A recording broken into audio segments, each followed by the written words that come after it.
기도문을 우리가 살펴본 지 이제 오늘 제가 그 숫자를 보니까 25주 차네요. 우리 25번 함께 보게 됐는데 이제 거의 막바지입니다. 이제 아마 다음 시간 좀 더 내용을 분리하면 뭐 한 주 더 우리가 볼 수 있겠지만 내용을 보니까 이제 다음 주 정도에는 마무리 될 것 같아요.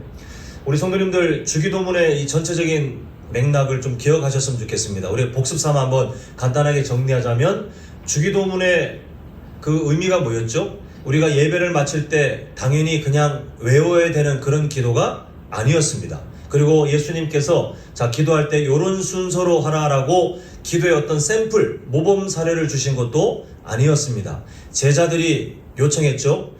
예수님, 세례 요한에게 배울 때 기도문을 알려주던데 예수님은 안 알려주십니까? 이런 질문을 했던 것을 통해서 우리가 그때 당시 유대 사회를 보니까 어떤 선생 아니면 어떤 학파들이 당연히 신앙 교육을 할 때 썼던 방법이 그 어떤 신학, 철학을 압축하여 기도문을 가르쳐주면 그 어떤 뜻을 따르는 사람들이 그 기도문을 외워서 정해진 시간에 기도함을 통해서 그 철학 아니면 그 선생님의 가르침을 따라가고 있다는 것을 이제 스스로 확인하는 게 바로 그 시대의 유대 문화의 한 특징이었습니다. 그 예수님께서 예수님의 신학, 예수님의 철학, 예수님의 사상이 담겨 있는 그 내용을 집약하여 주기도문을 제자들에게 알려주셨고, 이제 우리는 정말 지겹도록 들으셨죠. 주기도문 하면 제가 딴 건 다 잊어버려도 5글자는 항상 기억하라 그랬습니다. 뭐에 대한 기도였죠? 예, 하나님 나라. 하나님 나라. 주기도문은 다른 게 아니라 하나님 나라에 대한 가르침이에요. 그 시대에 하나님 나라를 유대인들도 추구했습니다. 각자가 자기들이 원하는 하나님의 나라를 오해하여 잘못된 하나님 나라, 잘못된 메시아를 만들어 살아갔던 그때 예수님께서 그거 다 틀렸고 진짜 하나님 나라는 이것을 구하고 이런 태도로 살고 이렇게 결단하는 것이다.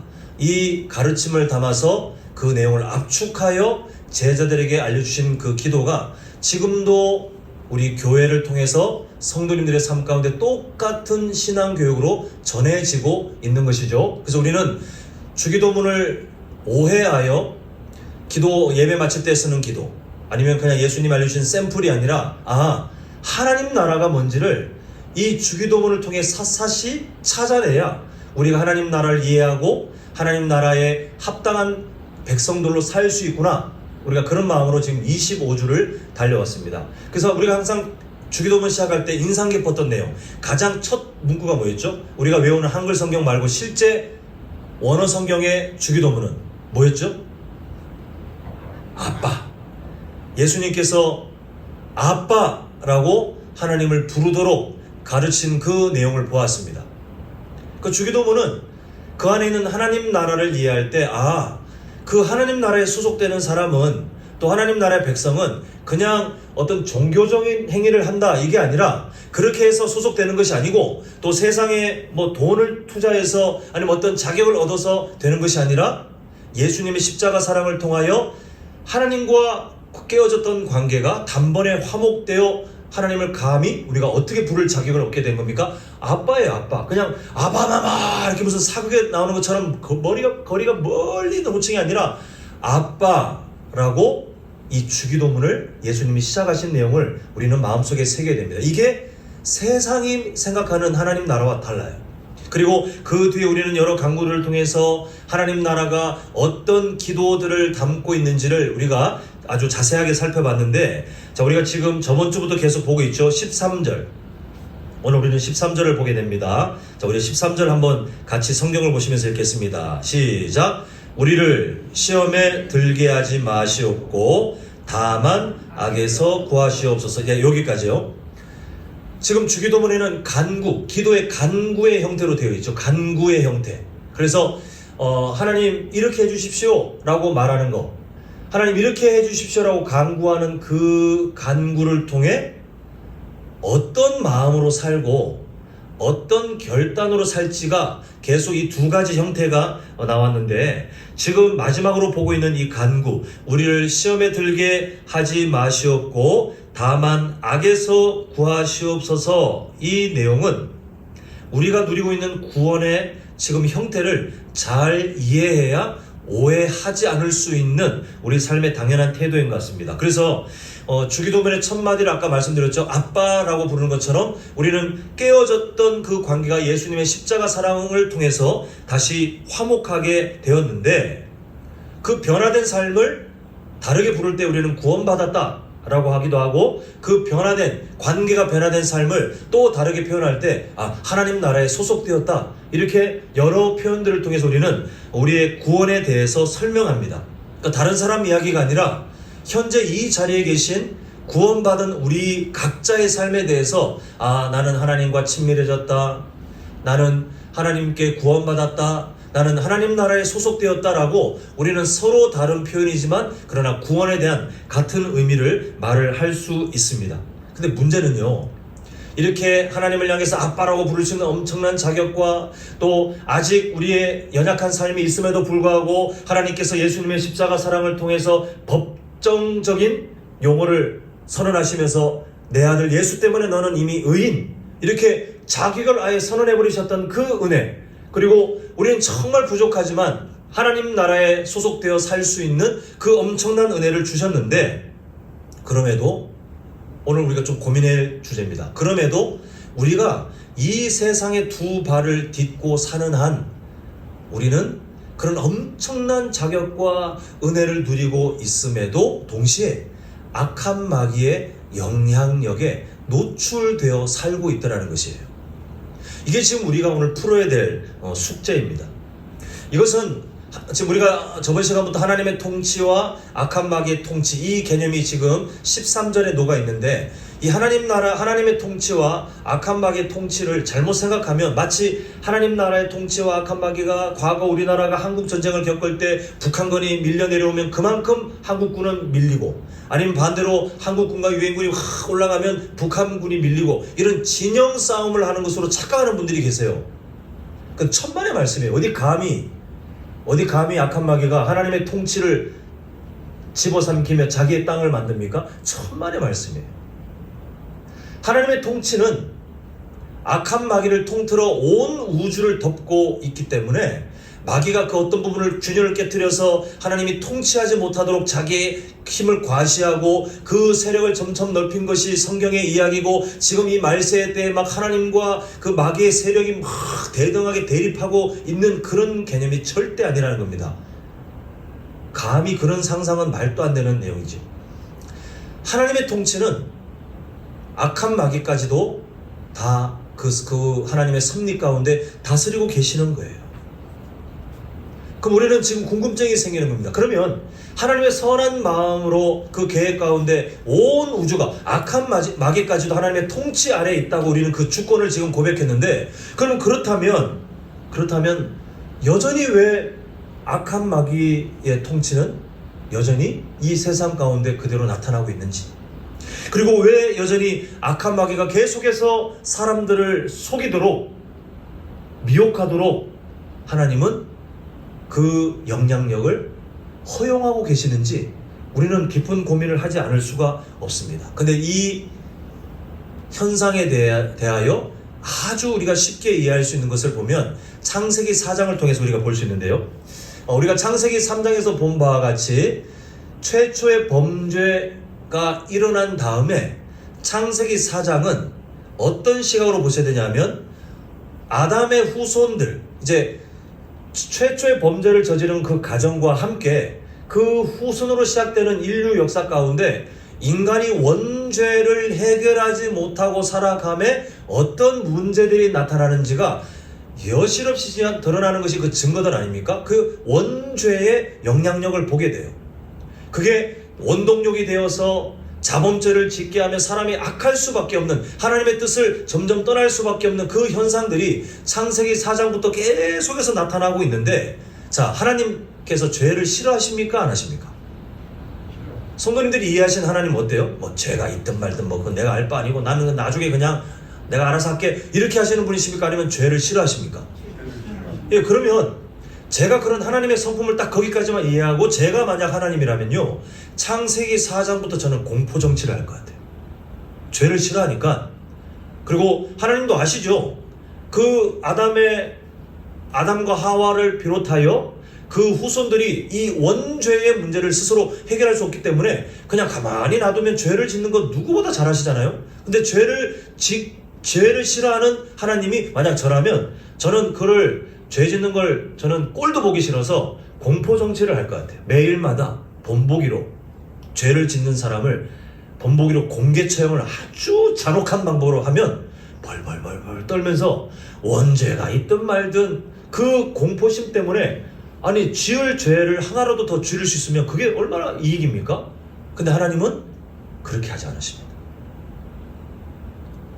어느 정도로 하나님께서 그 죄의 역사를 그냥 두시는 듯 보이냐면 하나님께 믿음으로 예배하는 아벨을 헛된 마음으로 예배하는 가인이 충동심에 질투심에 이끌려 그 계획적인 악한 마음을 가지고 죽일 때 제가 하나님이라면 막을 것 같아요. 가인을 그냥 하늘에서 불을 내려 태워버리든지 아니면 가인에게 나타나가지고 꼼짝도 못하게 제가 막 겁을 주든지 충분히 할 수 있는 전능하신 하나님이신데 안 해요. 결국 아벨이 희생당합니다. 그것으로 끝나는 게 아니에요. 그 뒤에 창세기 4장에 이어지는 가인의 족보를 보십시오. 또 그 뒤에 이어지는 5장, 6장, 7장, 8장 계속해서 이어지는 내용들을 보십시오. 우리 지금 구약 이야기 특강을 통해서 보셨잖아요. 지금 창조시대 그 주제가 어떻게 흘러가고 있습니까? 선한 쪽으로 가지 않아요. 네 가지 내용이 뭐였죠? 기억하시죠? 천지창조, 그 다음에 무슨 타락이요? 그 다음에 무슨 심판?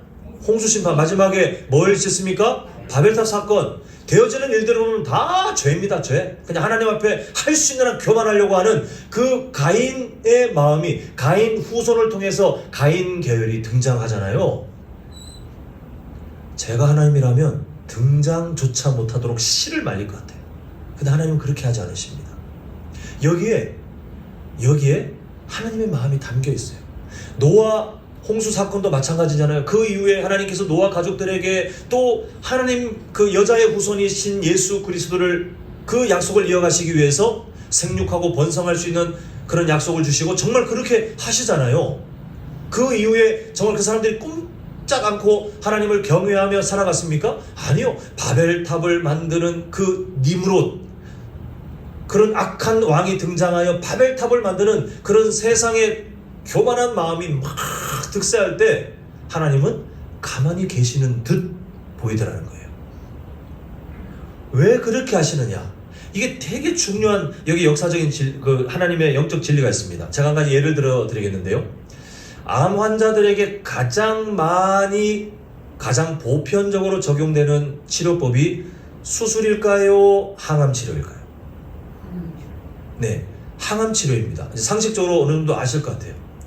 수술을 하기 힘들든 아니면 수술을 할 수 있든 결국은 그 환자의 생명을 연장하기 위해서 반드시 기본적으로 채택하는 치료 방법이 항암 치료예요. 우리나라에 어떤 분들은 그 항암 치료에 대한 엄청난 불신이 있어서 다 그냥 쓸데없는 거라고 생각하지만 항암 치료를 멈추는 순간 환자들의 생명이 연장되는 확률은 뚝 떨어집니다. 그래서 항암 치료가 일반적인 암 치료의 기본적인 프로토콜로 딱 잡혀 있는 거예요. 근데 잘 생각해 보시면 그 항암제의 부작용, 가장 뚜렷한 부작용이 정상세포도 죽입니다. 해롭죠. 그리고 그 항암 치료를 하면 건강했던 일반적인 내 몸의 면역 체계까지 다 망가져요. 해롭죠. 근데 왜 해로운 그 항암제를 주사합니까? 그 이유가 뭘까요? 정상세포가 죽는 것보다, 그리고 내 몸의 면역 체계가 망가지는 것보다 더 중요한 어떤 효과를 지금 기대하고 있는 거예요? 암세포가 죽는 것을 기대하고 그 효과가 있을 것을 확신하기 때문에 그 항암 치료를 힘들지만 권유하고 힘들지만 받으려고 하는 거예요. 무엇이 더 중요한지에 따라 해로운 부작용이 있지만 그러나 더 유익인 것을 찾기 때문에 그 치료를 하더라는 것입니다. 마찬가지예요. 하나님께서는 충분히 이 세상에, 아까 전에 제가 제 예를 들었죠. 제가 하나님이라면 공포 정치를 할 거라 그랬잖아요. 하실 수 있는 분입니다. 제가 상상한 것보다 더 무서운 방법으로 전 우주를 그렇게 통치할 수 있는 그런 하나님이세요.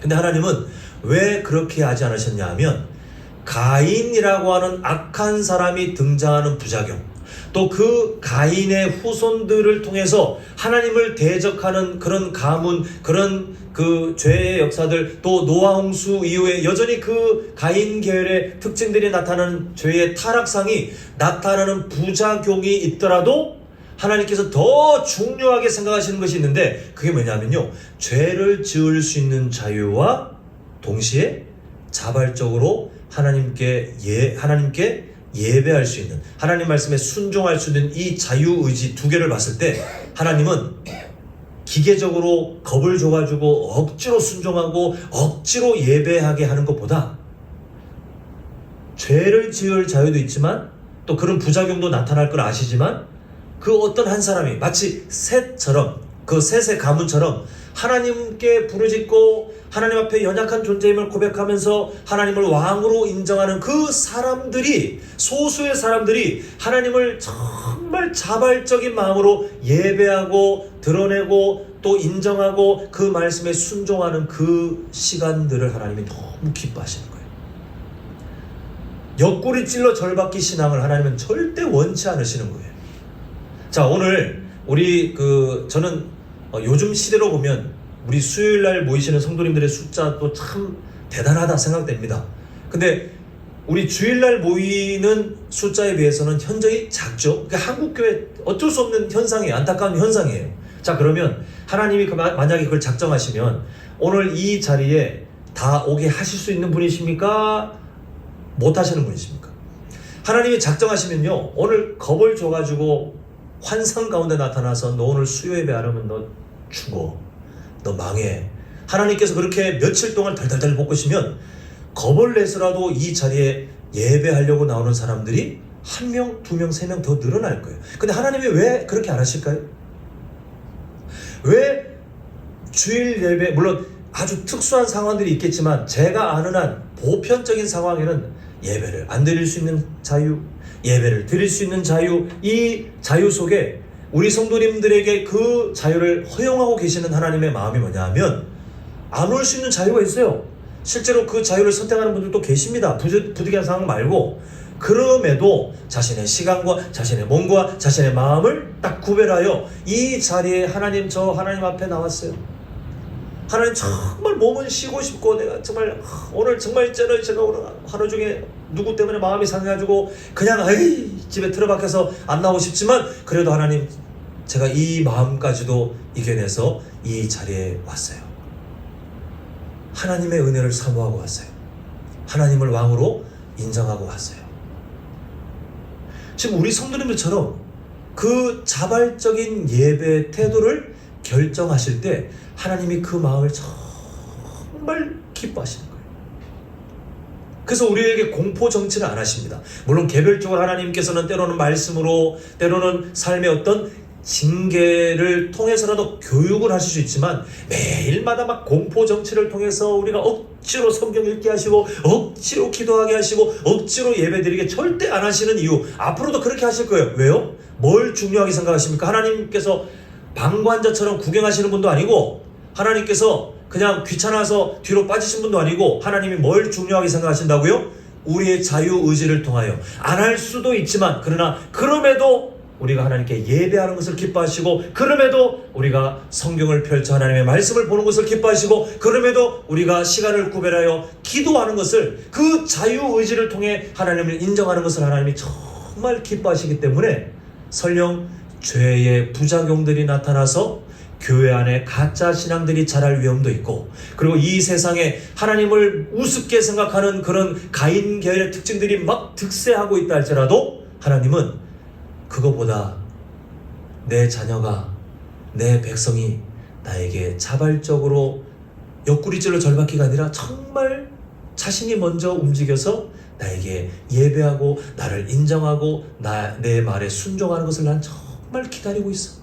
이게 우리를 대하시는 인격적이신 하나님이에요. 그래서 하나님은 이 부작용을 다 감수하시면서도 우리에게 자유의지를 지금 계속해서 증명하도록 하시는데, 지금 우리 오늘 읽고 있는 13절 있잖아요. 우리를 시험에 들게 하지 마시옵고, 이게 저번주에 설명드렸죠. 하나님 악한 마귀의 통치에서 우리를 구원해 주십시오. 악한 마귀의 통치에 우리가 빠지지 않게 해주십시오. 이런 기도 제목이라고 말씀드렸잖아요. 왜 하나님께서 온 우주를 통치하시고 심지어 악한 마귀까지도 하나님의 손 아래 두고 계시는 분이 맞는데, 그런 전능하시고 그런 주권자이신 분이 맞는데, 왜 어떻게 우리 삶 가운데 악한 마귀의 통치가 영향력을 끼칠 수 있고, 여전히 우리는 그런 하나님의 주권 아래 있지만 왜 죄를 지을 그런 유혹들을 마주하게 되는지, 오늘 금방 설명드린 그 사실과 연결해서 이해하시면 돼요. 하나님께서는요, 기계적으로 악한 마귀를 지금도 이 세상에서 완전히 소멸시킬 수 있는 충분한 하나님이시지만 그렇게 안 하실 겁니다. 하나님은 그 악한 마귀의 득세가 이 말세의 때에 온갖 이단들로 다 나타나고, 그리고 교회의 목회자들의 타락과 그리고 교회의 정체성을 잃어버리는 이 말세의 특징들이 나타나도 하나님께서 일순간에 다 말살시킬 수 있는 분이지만 그렇게 안 하실 거예요. 그래서 알곡과 같은 성도들에게 유혹거리들이 넘쳐날 수 있고, 이 말세의 특징들이 그 성도들의 삶을 충분히 오염시킬 수 있는 위험이 있지만, 하나님은 그 오염원들을 단번에 말살시키지 않으실 거예요. 13절 표현으로 따지면 우리가 시험에 들 수 있는 그 원인들을 하나님은 여전히 제거하지 않으실 겁니다. 왜냐하면 우리가 유혹에 빠질 수 있는 자유와 그 유혹 앞에서도 하나님의 통치를 사모하고 그 하나님의 통치에 순종할 수 있는 자유, 두 가지 중에 우리의 마음이 하나님의 은혜를 붙들고 유혹에 빠질 수 있는 자유를 끊고 하나님의 통치를 향하여 달려가는 그 거룩한 주의 순결한 신부의 삶을 살아내고 증명할 수 있도록 하나님은 우리에게 계속해서 지금 기다림을 주고 계시는 거예요. 그게 지금 우리의 현재 우리의 삶이에요. 만약 하나님께서 우리를 기계적으로 대하신다고 생각해 주십시오. 우리는 오늘 이 자리에 감히 예배 드릴 수도 없을 겁니다. 오늘 중에 살아가며 하나님의 경건에 해당되지 않는 생각을 하는 순간 하나님께서 기계적으로 우리를 처단하신다면 우리 지금 저도 자신 없어요. 지금 예배하는 중에 우리가 정말 하나님의 수준의 완벽한 거룩에 도달하여 예배할 수 있을까요? 말씀을 전하는 저도 자신이 없어요. 근데 하나님께서 왜 우리를 살려두고 계십니까? 그렇게 죄를 지을 수 있고 우리가 경건을 잃어버릴 수 있는 위험이 있고, 때로는 예배 몸은 참여하고 있지만 마음은 완전히 지금 딴 데가 있고, 예배 드린다고 하지만 하나님의 말씀에 여전히 순종하지 못하는 우리의 삶이 여전히 남아있음에도 우리를 처단하지 않고 가만히 기다려주시는 이유가 바로 거기에 있어요. 우리의 삶을 증명할 그 시간을 기다려주고 계시는 거예요. 악한 마귀의 통치를 하나님이 잠시 사용하고 계십니다. 우리가 진짜 구원받은 사람인지 아니면 구원받은 척 하고 있는 사람인지 우리는 우리의 삶을 통해 증명을 할 수밖에 없어요. 결국 우리는 하나님의 백성으로 자발적인 순종, 자발적인 그 예배를 우리의 삶을 통해 증명하도록 하나님은 잠시 악한 마귀의 그 본성을 이 시대 가운데 여전히 이용하고 계시는 거예요. 그 덕분에 어떤 일들이 일어나냐면, 참 안타깝지만 선택받지 못한 사람들은 그 죄성을 악한 마귀의 통치 아래서 더 분명하게 드러냅니다. 어찌할 수 없을 정도로 더 분명하게 자신의 악함을 드러낼 거예요. 세상 사람들을 이야기합니다. 교회 안을 들여다보면요, 자기가 구원받았다고 착각하는 그런 쭉정이 신앙을 가진 사람들은 그 속에서 자신은 이미 충분하다 안심하면서 그렇게 하나님의 구원의 그 완성된 삶에 합당한 인생들을 배워가지도 않고 사모자 하지도 않는 그런 삶에 여전히 머물러 있도록 하시는 거예요. 하나님 그렇게 구별하시는 거예요. 그런데 이런 악한 마귀의 통치 안에 그 세상 사람들도 또 교회 안에 있지만 구원받지 못한 그 가짜 그리스도인들이 자신의 삶을 드러내도록 하심과 동시에 어떤 일들이 있냐면, 그런 악한 마귀의 통치 가운데 정말 알고가 같은 성도들은 자신의 삶을 드러내는 거예요. 하나님이 기뻐하시는 삶의 예배를 배워가는 거예요. 그렇게 삶에서 하나님께서 보고 계시는 그 시선 앞에 우리가 온전한 성도, 온전한 교회를 향해 조금씩 성장해가는 그 삶을 우리에게서 바라시는 것을 보게 됩니다. 그래서 우리는 오늘 13절을 통해서 두 가지 신앙생활을 좀 배우게 되는데요. 첫 번째, 자, 저를 따라합니다. 하나님께서 바라시는 바를 함께 구하는 것.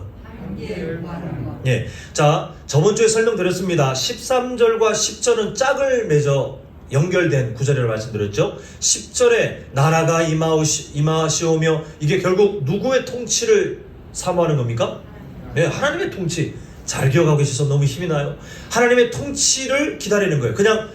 그냥 천국 빨리 왔으면 좋겠네, 이게 아니라 하나님, 이 참 죄로 가득한 세상이지만 하나님의 나라, 하나님의 통치가 이 세상 가운데, 그 거룩하신 하나님의 통치가 우리 가정에도, 우리 교회에도, 이 나라에도, 이 열방 가운데 하나님 가득하기를 원합니다.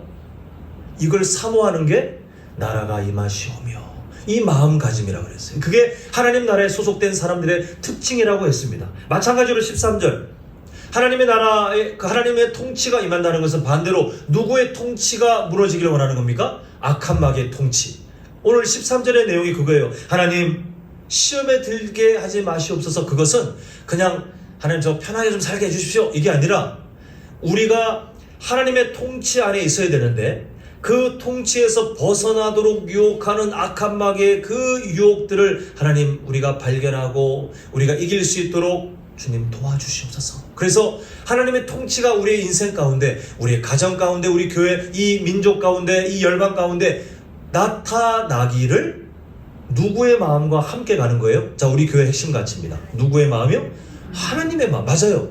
하나님께서 전혀 생각도 없는데 우리끼리 그냥 하나님의 통치, 이게 아니라 이걸 바라시는 분은, 더 간절히 바라시는 분은 하나님이세요.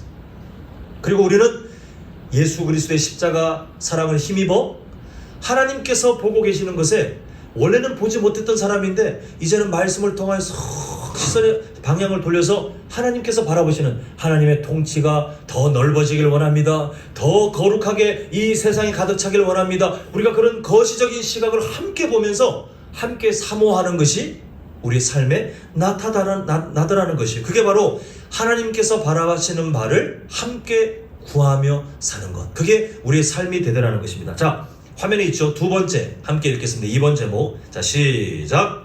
하나님의 은혜를 겸손하게 소망합니다. 예, 우리가 13절의 그 기도 제목, 우리를 시험에 들게 하지 마시옵고 악에서 구해 주십시오라고 하는 그 기도 제목이 뭘 담고 있냐면요, 우리의 태도를 담고 있는데, 자, 만약 하나님께서 하나님의 통치가 이 세상에 있길 바라시니, 그럼 나도 하나님 악한 마귀의 통치에서 나를 구해 주십시오라고 하는 그 어떤 사람이 있다고 칩시다. 근데 이 사람이 각오하기를, 자, 내 힘으로 내가 오늘 하루 동안 악한 마귀의 통치를 내가 이겨내리라. 이건 진짜 미련하고 교만한 사람이에요. 인간의 힘으로 이 세상에 잠시 허용되고 있는 그 악한 마귀의 통치를 이겨낼 방법이 없어요. 그래서 우리는 마땅히 어떻게 됩니까? 13절의 기도가 왜 필요하냐면 그 진리를 이해하는 거예요. 하나님께서 악한 마귀의 통치가 무너지기를 바라시고, 그렇다면 내가 내 삶 가운데 악한 마귀의 통치에 아직 허용하고 있는 그 삶의 어떤 감정들이나 생각들이나 어떤 습관들이 남아있는데, 하나님, 여기에서 악한 마귀의 통치가 무너져서 내 삶이 하나님의 통치가 있는 자리로 가기를 원합니다라고 우리가 바라는 것까지는 한다 치더라도 이걸 내 힘으로는 절대 못한다는 거예요. 근데 이걸 똑바로 아는 사람은 누구에게 은혜를 구합니까? 하나님께 은혜를 구하는 거예요. 그래서 우리는 매일마다 기도를 해야 됩니까? 안 해야 됩니까? 안 할 수가 없는 거예요. 안 했다가는 악한 마귀의 통치가 있던 말든 나는 그냥 이렇게 살랍니다. 이런 진짜 말도 안 되는 삶으로 우리가 걸어 들어가는 것과 마찬가지예요. 우리가 왜 겸손하게 우리의 삶을 두고 기도해야 되냐면, 우린 지금도 우리를 넘어뜨리려고 하는 우는 사자와 같이 삼킬 자를 찾아 두루 다니는 악한 마귀의 그 영향력에 노출되어 있는 그 이유를 아까 말씀드렸죠. 이제 착각하시면 안 됩니다. 그 이유는 하나님께서 증명하라는 거예요. 우리가 유혹을 받을 수도 있고, 그러나 그 유혹을 마주할 때 민감하게 깨닫고 하나님 도와주십시오. 하나님 제발 저를 도와주십시오. 하나님의 통치 가운데 살길 원합니다. 그렇게 조금씩 말씀이 우리를 가르치는 자리를 향해 자라가는 것, 그게 성도예요. 그게 교회예요. 하나님은 그 삶을 살도록 우리에게 은혜를 베푸시면서 무려 어떤 삶을 허락하셨냐 하면, 보혜사, 누가 우리에게 임재 계십니까? 성령님. 그냥 관광 온 것처럼 우리에게 계시는 것이 아니라 돕기 위해 오셨어요. 이 세상 가운데 우리가 악한 마귀의 통치 가운데 여전히 노출되어 있으나, 그러나 하나님의 마음에 동참하여 하나님께서 기뻐하시는 그 삶을 꿈꾸면서 하나님 도와주십시오 라고 할 때 우리를 능히 도우시며, 이 말세의 특징 속에서도 하나님을 기쁘시게 하는 삶을 살 수 있도록 하시기 위하여 누가 우리를 도우십니까? 성령 하나님께서 마치 광야를 지나가던 이스라엘 백성들 가운데 하나님이 성막을 통하여 임재하셔서 말씀하시고 때로는 위로하시고 때로는 가르치시면서 그렇게 이스라엘 백성들을 인도하셨던 것처럼, 성령 하나님은 오늘도 그 삶을 우리가 살아갈 수 있도록 지금 여전히 우리와 함께 계시는 것을 보게 됩니다. 이제 말씀을 맺겠습니다. 우리 한번 화면을 보시면 골로새서 1장 13절 말씀이 있는데요. 자, 우리 한번 한 목소리로 같이 읽겠습니다. 시작. 그가 우리를 흑암의 권세에서 건져내사 그의 사랑의 아들의 나라로 옮기셨습니다. 이 역사가 우리에게 나타났습니까? 나타날 겁니까? 이제는 뭐 엄청나게 눈치가 빠르셔가지고 제가 함정 질문을 해도 다 알아차리시네요. 나타나요. 실제로 이 동사 보면 완료형입니다. 완료. 아예 끝났어요. 옮겼다가 다시 갔다가 옮겼다가 다시 갔다가. 하나님이 허용하지 않으십니다. 흑암의 권세, 악한 마귀의 통치 아래 원래 우리가 있었는데, 목사님 저는 모태신앙인데, 그런 생각하지 마시고, 우리 원래 모습은 죄의 원죄를 갖고 태어나는 그 상태에 이미 우리는 죄의 통치, 그 악한 마귀의 통치 아래에 있었던 사람인데, 하나님께서 무려 영원 전부터 우리의 이름을 하나님 마음에 새기신 다음에 예수 그리스도의 십자가 사랑을 통하여, 자, 1번 단번에, 2번 서서히 어떻게 옮기셨어요? 단번에. 완료예요. 완료. 완전히 완료되었어요. 이 사실을 믿으시죠? 자, 그러면 이미 구원이 완료되었는데 왜 우리는 계속해서 악한 마귀의 그 영향력에 노출되는지 아까 우리가 살펴보았죠. 하나님께서 뭘 중요하게 생각하십니까? 그걸 다 막아서 마치 온실 속의 화초처럼, 아니면 병원을 치면 무균실처럼 우리를 키울 수 있는 하나님이십니다. 그런데 그렇게 하지 않고 오히려 마치 우리를 야생에 던져놓은 어떤 식물처럼 그냥 비바람 한번 다 경험하되 자라나라, 내가 너 그렇게 키울 거다 하시는 것처럼 우리를 그렇게 던져놓는 듯 보여지는 이유가 뭐냐 하면, 죄를 지을 수 있는 상황 속에서도 하나님을 의지하여 그 죄의 유혹을 이겨내고 하나님의 통치를 우리의 생각, 우리의 언어, 우리의 선택 가운데 이뤄내기를 하나님이 정말 그걸 기뻐하신다는 것을 이제 이해하셨죠. 그죠? 그게 구원받은 사람의 마땅한 삶이에요. 자, 화면 보시면 한번 저를 따라하겠습니다. 자, 한번 문장 전체 한번 읽겠습니다. 시작. 내가 만약 구원받은 성도가 맞다면 만약 앞으로 받은 구원을 증명할 겁니다. 자, 이걸 반대로 하면 어떤 내용이 될 것 같아요? 내가 만약 구원받은 성도가 아니라면 우리는 앞으로 뭘 안 하고 살 것 같아요? 우리가 받은 구원을 뭐 안 한다고요? 증명 안 할 거예요. 자, 구원에 대한 이중적인 이해가 여기서 꼭 발생해야 됩니다. 이미 완성됐는데 근데 아직 증명 중이에요. 자, 저를 따라합니다. 이미 완성되었는데 아직 증명 중입니다. 자, 이 내용을 잘 이해하셨죠? 이미 구원은 완성됐지만 우리에게 주어진 사명이 뭐냐 하면, 완성된 구원을 우리는 뭘 해야 돼요? 평생 주님께서 부르시는 그날까지 증명. 계속해서 증명해야 돼요. 자, 예를 들면 교회 이제 교회에서 뭐 비일비재하게 일어나는 일이니까 혹시 저는 설교할 때마다 늘 불안한 것이 이게 그 어쩔 수 없는 그 일인데 혹시 우리 성도님들께서 내 얘기하나? 이렇게 생각 안 하셨으면 좋겠어요. 제가 왜 이렇게 미리 말씀드리냐면 그 제가 지금 예를 들 일은 교회에서 비일비재하게 일어나는 일이니까 저는 전혀 모릅니다. 저는 특히 둔한 사람인지라 교회에서 어떤 일이 있는지 잘 모르니까요. 자, 만약에 예를 들어 성도님들께서 그러면 안 되겠지만 교회 어떤 성도님하고 감정적으로 상한 일이 일어났어요. 뭐 싸웠던 아니면 서로 막 그냥 지금 마음이 상해가지고 대화도 안 하고 얼굴만 보면 이렇게 이런 일이 벌어졌어요. 자, 이때 구원받은 성도가 아닌 사람은 자기가 받은 구원이 아예 없기 때문에 구원받지 않았기 때문에 지금 그런 상황 속에 양심에도 안 찔리고요. 그런 상황 속에 하나님이 뭘 기뻐하시지 내가 어떻게 해야 되지? 볼 때마다 불편한데 그걸 그대로 허용하는 것이 아니라 내가 지금 이대로 있으면 안 되는 것 같은데 어떻게 해야 되지? 이런 고민을 할까요 안 할까요? 구원 못 받은 사람은 안 해요. 세상 편하게 삽니다. 수틀리면 어디로 가면 돼요? 다른 데 가면 돼요. 그래서 또 이러면 어디로 가면 돼요? 증명 안 해요. 증명을 절대 안 해요. 그런데 정말 구원받은 사람이 맞다면 마음이 너무 불편해. 그리고 그런 상황 속에 물론 시간은 걸려요. 우리 연약한 우리 성경에서 지금 사무엘 상하를 보고 있지만 다윗도 그랬잖아요. 시간이 걸려요. 그런 깨어진 관계가 발생하면 마음이 불편한데 그 다음에 어디를 향해 고민하냐면 이런 상황 속에 어떻게 하는 것을 하나님이 기뻐하실까? 이걸 고민해요. 결국 어느 결론에 도달하냐 하면 예수님께서 정말 우리 교회에 딱지가 않치도록 성경을 통해 말씀하셨던 것처럼 어떤 사람까지도 사랑하라? 원수까지도 사랑하라는 말씀에 우리가 다시 도달하여 그 누군가에게 서툴지만 먼저 다가가고 좀 서툴지만 먼저 섬기고 하다못해 그럴까지 할 용기가 아직 안 난다 할지라도 그래 내가 마음의 죄를 짓지 않기 위해 그 성도님 위해서 먼저 기도하자. 하나님 복을 주시고 하나님 함께 해주시고 축복 기도를 시작할 수 있는 사람이 누구는 가능하다는 거예요?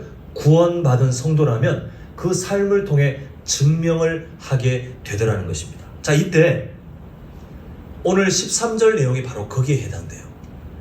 시험에 들게 하지 마시옵고 우리가 살다가 다른 성도님들하고 그 얼굴 붉히고 하는 일이 일어날 수 있어요. 충분히 일어날 수 있어요. 어떤 교회도 안전한 곳은 없어요. 누구나 일어날 수 있어요. 그 말인즉슨 하나님의 통치가 머무는 교회 안에 원래는 서로가 서로를 용서하고 이해하고 그렇게 관계가 깨어지는 일이 발생되면 안 돼요. 하나님의 통치 아래에 있다면. 그런데 우리가 여전히 그 유혹에 노출되어 있는 그런 이중적인 삶을 아직은 하나님이 허락해 놓으셨기 때문에 하나님의 통치가 있어야 되는 이 교회 안에 공동체 생활을 하면서도 어느 순간 우리의 마음이 하나님의 통치에서 확 벗어나가지고 다른 사람을 미워하거나 다른 사람에 대해서 우리가 안 좋은 감정을 가질 그런 일들이 일어날 수 있을 그때 우리의 기도가 뭐냐면 하나님 시험에 들게 하지 마시옵고 악한 마귀의 통치에 하나님 제가 그만 졌어요.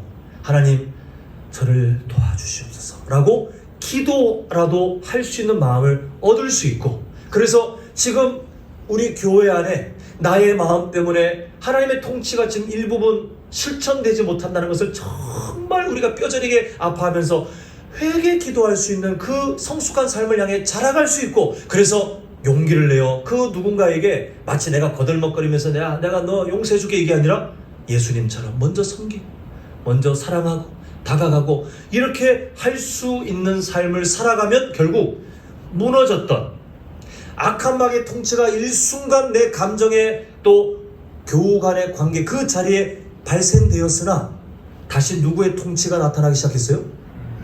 네, 그게 구원받은 사람들이 자기가 구원받은 사람인지 아닌지를 증명하는 거예요. 증명하는 거예요. 그때 누가 기뻐하신다는 겁니까? 하나님이 정말 기뻐하시는 거예요. 여러분 하나님 마음 좀 오늘 마음에 새기고 갔으면 좋겠어요. 죄를 지을 수 있는 부작용들이 나타나지만 마치 항암 주사 다시 제가 예를 들면 정상세포가 죽고 면역 체계가 무너지는 부작용이 나타나도 뭐가 중요하다는 거예요? 암세포를 죽이는 게 중요하니까 그 항암 치료를 하는 것처럼 하나님께서는 이 세상에 죄의 역사가 득세하고 교회가 무너지고 이단들이 나타나는 그런 부작용들이 뻔히 나타날 것을 아시지만 그럼에도 우리에게 그런 일들을 잠시 허용하시면서 우리의 자유의지를 예배로 받으시기를 기다리시는 그 이유는 그걸 중요하게 여기시기 때문에 그렇습니다. 바라기는 우리 성도님들, 오늘 13절 안에 담겨있는 하나님의 마음을 잘 생각하셔서 지금 이 순간도 우리는 계속 증명해내야 돼요.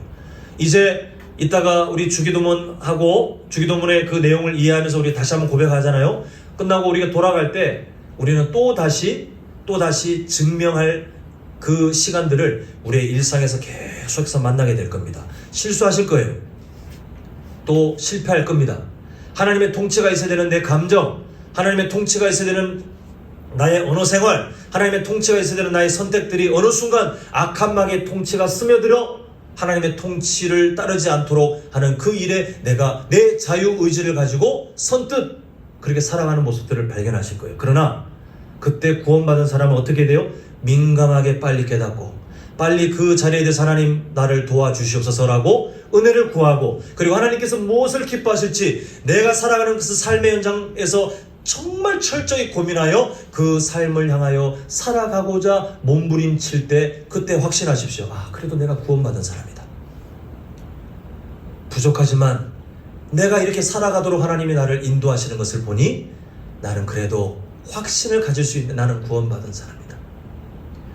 우리가 이 확신 속에 주님께서 우리의 생명을 거둬가시는 그 순간까지, 우리가 살아생전에 예수님이 다시 오신다면 주님께서 다시 오실 그날까지 구원받았다는 것을 우리 삶에 열심히 증명하여 그걸 중요하게 생각하신 하나님을 기쁘시게 만드는 삶의 예배자가 되시기를 간절히 소망합니다.